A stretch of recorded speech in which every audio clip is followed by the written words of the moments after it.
Hello HF, it's Mr. Holdren here. Sorry you have to see my face again, also with the mustache. I know that's frightening, but we had some technical difficulties with the Movie Monday that was just submitted. So I said I would take over the reins here and make sure everyone gets to see some really neat videos today. Right now I'm recording you on a DJI Pocket Osmo, which is a really small camera that has a nice sensor on it, but also it comes with a gimbal. You can see how smooth it is as I'm walking. Something about all our fine arts classes, and really all classes here at HF, is we have really cool tools, right? Whether it's film or broadcasting or photography, whatever it might be, we have neat things that you get to play with. And not other schools have that opportunity, so you should take advantage of it. Seriously, it's a really cool thing we have here at HF. But to start off today, we'll go into a quick video. It's a commercial made by Nichelle Alexander. It's a Gatorade commercial. She worked real hard on it, so check it out.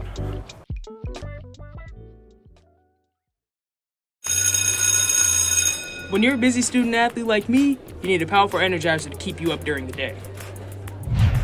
Some people rely on coffee. Others have their own ways of staying up. Me personally, I prefer Gatorade. High tech, finesse, and science in the same bottle. Carbs to help restore lost electrolytes and keep me hydrated through the last stretch. With that being said, what would you choose?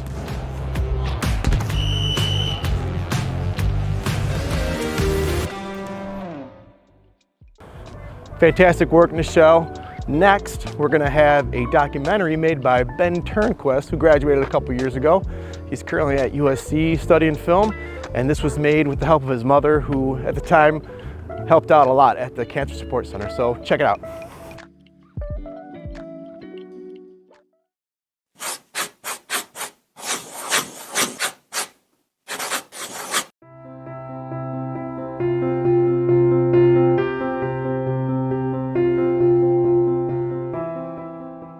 I'm Sue Armato, the Executive Director of the Cancer Support Center.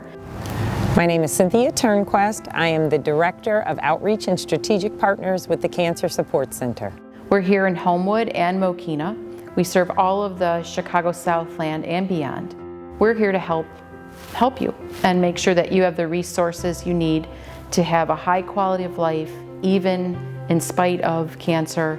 Find that inner strength, some peace, so you can navigate through this most difficult journey. We have individual counseling, we have support groups and resource groups, and we have wellness programs. So we have a wide array of wellness programs. So you can come for cooking classes, nutritional classes, you can come for fitness programs, we have art classes, we have bereavement and caregiving groups and kids programs, just about everything you can imagine we have at the Cancer Support Center.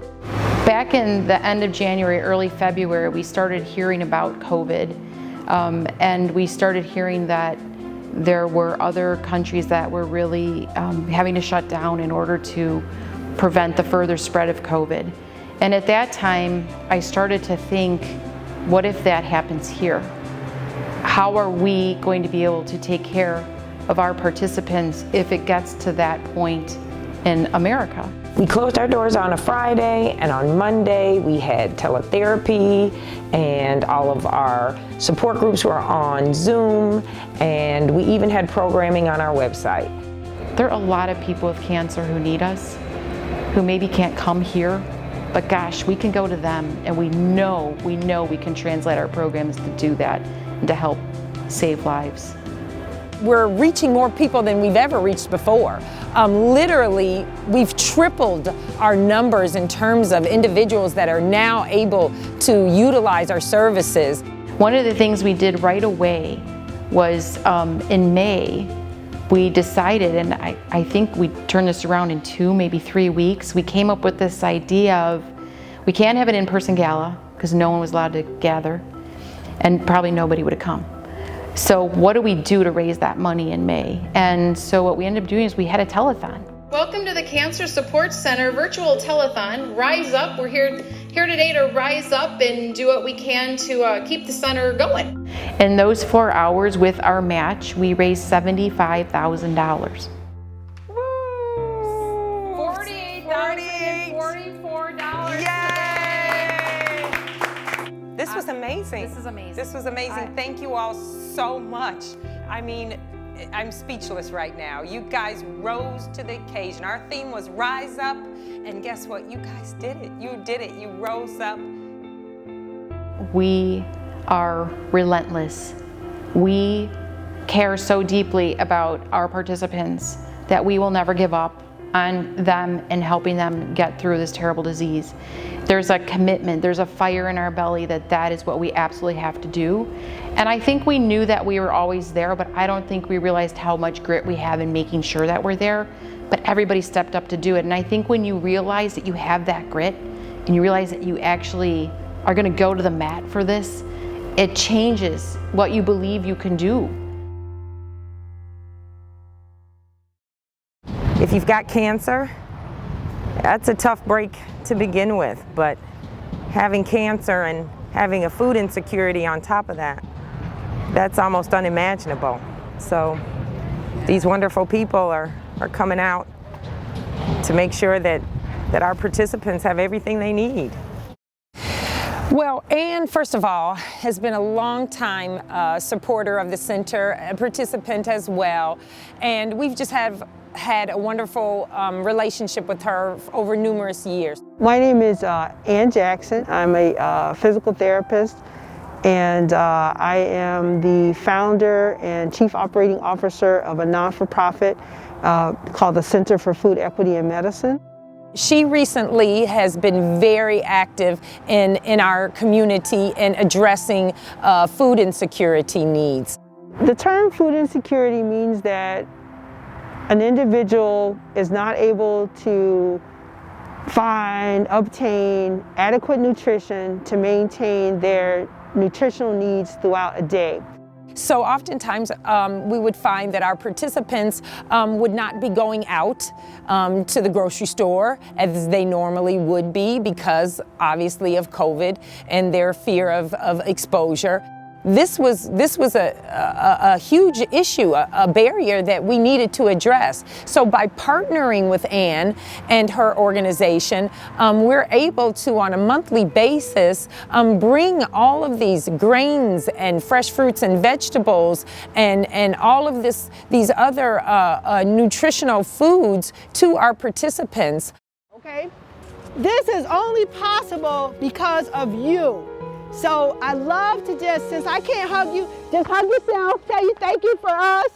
Thank you so much, because we don't have any money, but we still show up and we still do this. And we do it because each and every one of you, especially my husband Aubrey, give to us and help us and make this possible. And I am so grateful for each of you. We do take the time to find out, what do you like to eat? When do you eat it? Where do you like to get it? And that differs a lot from the traditional drive up, get a box, and it's a surprise box, you have no idea. It's about being aware that it's more important to give humans, all of us, the humanity that we all deserve. And just because you're food insecure does not mean that I have the right to minimize or diminish your humanity. And so our work is all about lifting and celebrating the humanity within each of us.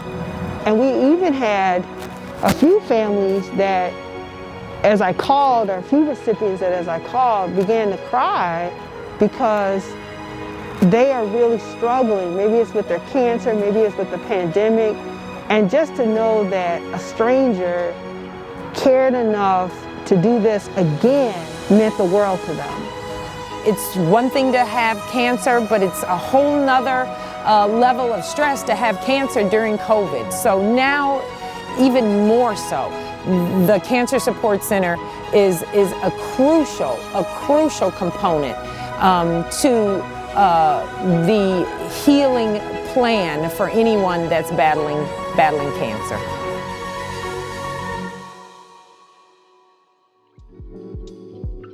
Very cool piece, very important piece, and you know, that's what media does. Media is used as a tool really to change the world and help people out, and that's what we try to do a lot here in film and broadcasting at HF.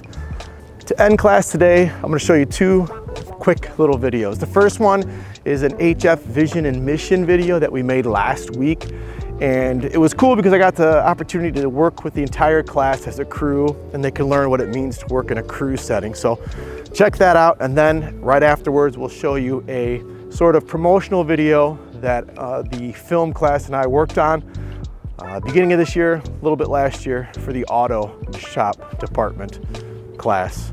I'm saying that wrong, but you get what I'm saying. We have a lot of cool classes in here, and we're getting close to that time where you have to pick classes for next year, so you should start thinking about some of these other electives. They're really neat, they're really cool, people are great, get to play with a lot of cool toys, but so just think about it. You know, try something new. All right, everyone, you have a great week. Stay strong, and we'll see you next Monday. Peace.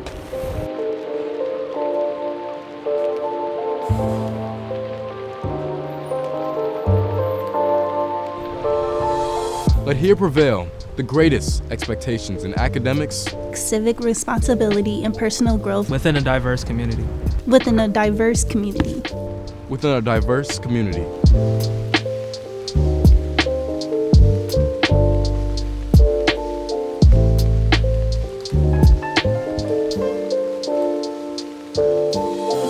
The quality of each student's life improves through the educational experience at Homewood Flossmoor Community High School.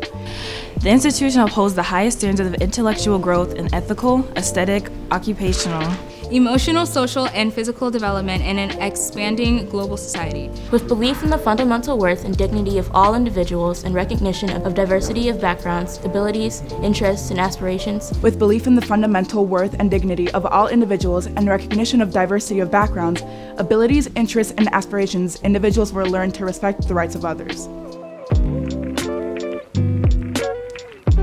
We are citizenship and character. We are diversity and inclusion. We are reflection and resilience. We are innovation and problem solving. We are communication and collaboration. Viking country, let's ride.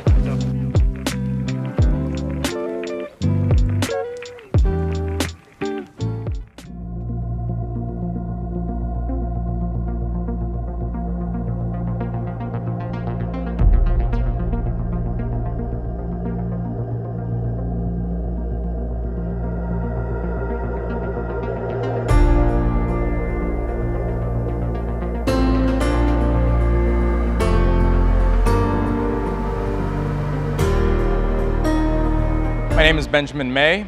I'm the upper level automotive instructor as well as the Auto Club sponsor.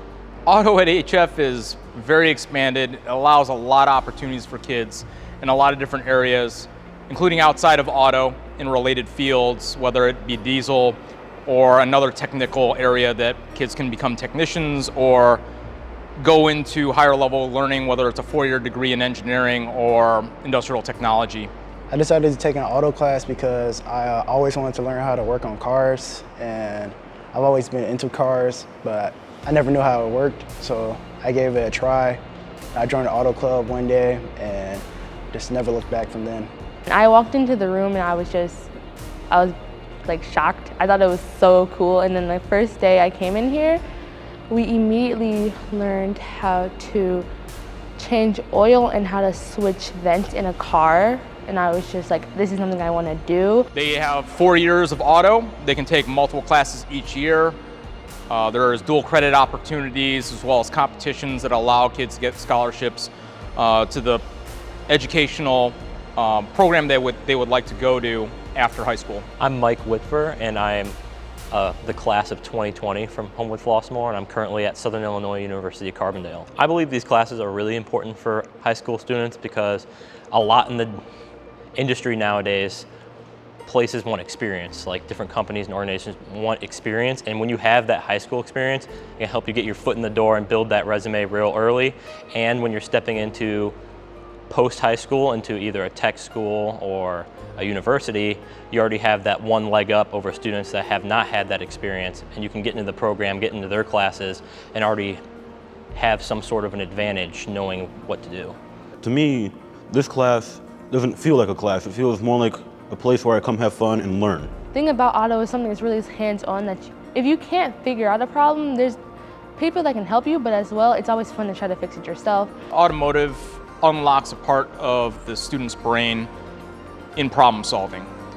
Whether they take 1 or 2 years of automotive in order to learn that, and they can apply that towards just their lives and being able to fix and or know when things are being fixed for them when they pay for a service properly. Currently, I'm working at Lexus of Orland as a valet. Before that, I was a technician at a small private shop called Pete's Auto. Every now and then, I was doing semi-skilled work, which is brake, steering, suspension on top of all of that basic maintenance. The impressive part is that I was doing that at 16 at my first automotive job, which is something I wouldn't have been able to do if it weren't for the automotive program.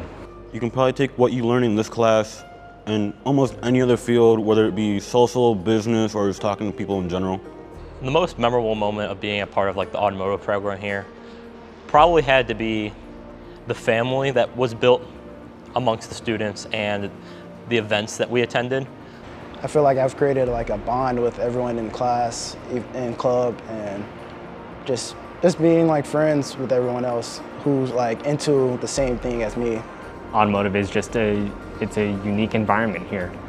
Plenty of good people. It's a family environment. We all get along very well.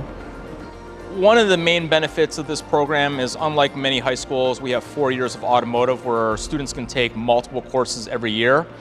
It also allows me to help place them with one of our 50 shops and dealerships that I have connections with.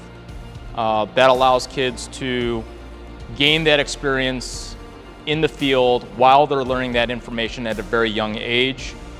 It helps them decide on what career path they want to go towards, as well as give them the experiences and build their resume for those later career choices. So even if you choose not to go far in the automotive field, just knowing how to at least fix like little day-to-day things like an oil change or what to do when your engine light comes on, that can still be helpful long-term wise.